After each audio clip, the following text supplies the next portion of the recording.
Last একটা হাদিস নিয়ে নেন, তারপর ইনশাআল্লাহ শেষ করছি।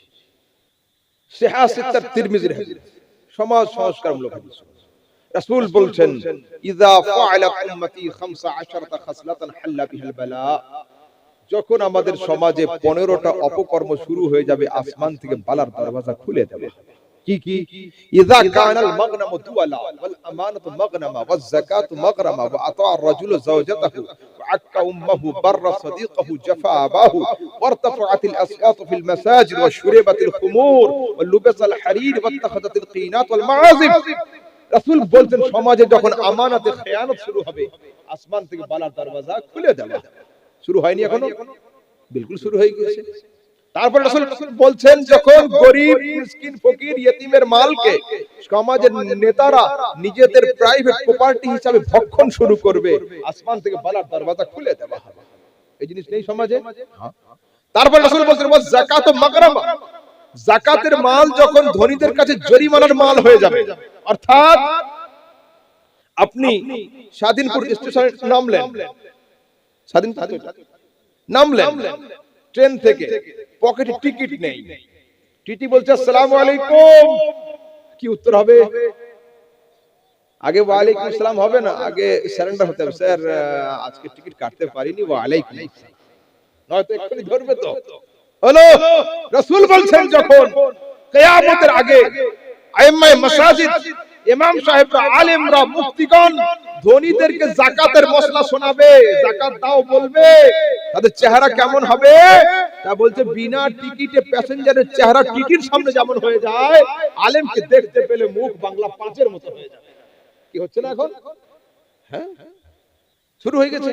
তারপরের কথা শুনুন, রাসূল বলছে, ওয়া আতা আর-রাজুলু যাওজাতাহু আক্কা উম্মাহু, যে সমাজের যুবকরা স্ত্রীর মহব্বতে মাকে ধাক্কা মারবে, আসমান থেকে বালার দরওয়াজা খুলে দেবে।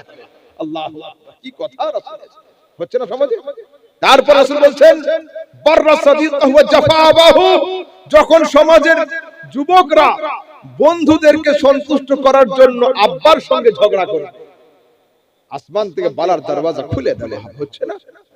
পিকনিক আসুক, ডিসেম্বর মাস শুরু হোক, জানুয়ারি শুরু হোক, পয়লা বৈশাখ শুরু হোক, রাত 12টার সময় ডিজে নিয়ে বের হয়ে যাচ্ছে, ওরা বলছে না এত যাওয়া হবে না, আমি যাব, তুমি কি করতে পারো? হয়ে গেল। তারপর রাসূল বলছেন, ওয়ারতাফাআতিল আসওয়াতু ফিল মাসাজিদ, মসজিদে যখন উঁচু আওয়াজে ঝগড়া শুরু হবে, বালার দরওয়াজা খুলে দেওয়া হবে। শুরু হয়নি? তারপরে কি বলছেন রাসূল? শুরিবাতিল খুমুর, সমাজে যখন মদ পান সাধারণ থেকে সাধারণ হয়ে যাবে। বলুন, আমি তো বলতে পারবো না, আমাদের বয়স কম, যে লোকেদের বয়স 50 প্লাস, তারা বলতে পারবেন যে আজ থেকে 30 বছর আগে কয়জন লোক মদ পান করত, আর এখন কয়জন মদ পান করে? বাড়েনি? অনেক বেড়েছে।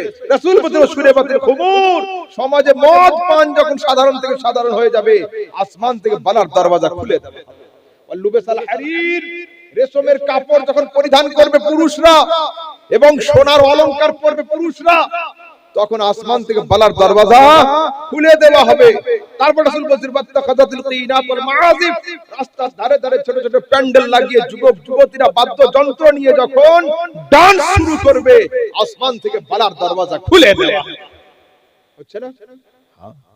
এবার একটা হাদিস নেন, রাসূল বলছেন, লা তাযুলু কদামা ইবনে আদম ইয়াউমাল কিয়ামাতি হাত্তা ইউসআল আন খামসিন, কিয়ামতের দিনে আদমের আওলাদরা এক ধাপ আগাতে পারবে না যতক্ষণ পর্যন্ত এই পাঁচটা প্রশ্নের উত্তর না দিতে পারে।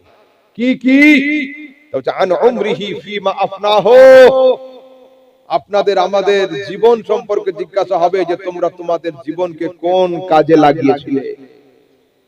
আন শাবাবিহি ফিমা আবলাহু, তোমাদের যৌবন সম্পর্কে জিজ্ঞাসা হবে, জওয়ানিকে কোন কাজে ক্ষয় করেছিলে।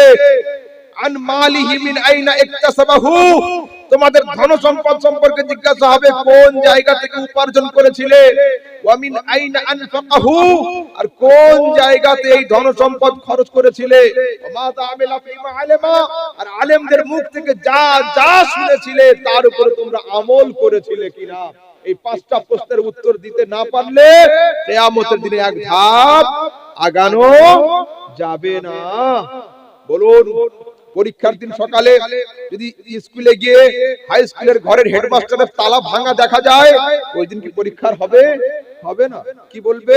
প্রশ্ন আউট হয়ে গেছে, এই প্রশ্নের পরীক্ষা নেওয়া আর যাবে না। ইন্টারভিউয়ের আগের দিন প্রশ্নপত্রের গাড়ি যদি বা অ্যাক্সিডেন্ট হয়ে উল্টে পাল্টে চলে যায় আর প্রশ্নপত্র ছড়িয়ে যায় রাস্তায়, ওই প্রশ্নের পরীক্ষা হবে? কি বলবে সরকার? যে প্রশ্ন লিক হয়ে গেছে, প্রশ্নের পরীক্ষা নেওয়া যাবে না। কিন্তু তোমাদের রাসূল, আমাদের রাসূল মুহাম্মদ আরবি সাল্লাল্লাহু আলাইহি সাল্লাম কত বড় দয়ার পয়গম্বর ছিলেন, ১৫০০ বছর আগে জানিয়ে দিয়েছিলেন কবরে কটা প্রশ্ন হবে, কি কি হবে, কিয়ামতের দিনে প্রথম প্রশ্ন কোনটা হবে, কি হবে, কিয়ামতের দিনে কোন পাঁচটা প্রশ্ন হবে, কি কি হবে সেটা জানিয়েছেন। এর পরেও যদি আমরা তৈরি না হতে পারি, প্রিপারেশন না নিতে পারি, প্রিপেয়ার না হতে পারি, এটা আমাদের দুর্ভাগ্য ছাড়া অন্য কিছু আর হতে পারে না। পরীক্ষার হলে যাওয়ার আগে যত পারো প্রিপারেশন নেন, কেউ আটকাবে না। রেজাল্ট আউট হওয়ার পরে যত কান্না করেন, ফয়েক আল্লাহ, পাশে পরিবর্তন হবে না, ফয়েক আল্লাহই থাকবে। তো আপনাদের ইমাম, আমাদের ইমাম লিখছেন, আজ লে উনকি পানা, आज मदद मांग उनसे, फिर न मानेंगे कयामत में घर मान गया। मानते হয় আজ মানো, স্বীকার করতে হয় আজ স্বীকার করো, সেলুট করতে হয় আজ করো। কিয়ামতের দিনে ফেরেশতাদের হাতে ডান্ডা দেখে মানি মানি করলে মামলা কিন্তু ঠান্ডা হবে না। এই পর্যন্ত শেষ করছি। বলার মধ্যে যদি কোনো শব্দ ত্রুটি হয় আল্লাহ পাক যেন ক্ষমা করেন। ওয়া আখিরু দাওয়ানা আলহামদুলিল্লাহি রাব্বিল আলামিন।